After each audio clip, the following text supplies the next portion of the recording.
I'm Rich Gusick. I'm a longtime colleague of Judith. I met Judith in 1990 when I was 23, and it was actually at there was a TEA function at the Desmond for some reason, I can't remember, and I'd attended, and she pulled me aside afterwards, and she was a long-term sub as well. I began to learn all that she would say that we had in common, and we left the Desmond lobby around 11 o'clock that night, I think, and became close. When I started out, I wanted to gravitate to people who would inspire me. I felt like a sponge. I wanted to be around people that kids said, that's the teacher I want to have. And so I associated with people I respected and wanted to emulate. You too, Steve. And we became close that way. I invited her to my wedding, my third year in. Throughout our time, we shared ideas about movies, music, our lives, relationships.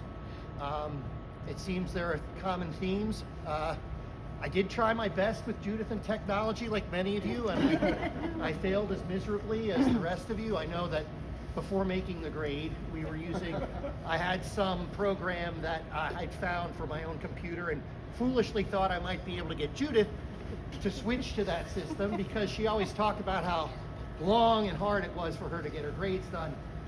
And it did not work. But she did tell me that as a result of our conversation, she made a significant improvement, and she started doing her grades with a calculator instead of long division.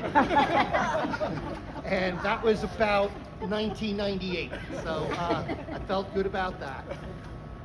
When I became an administrator, I wasn't sure how she would react.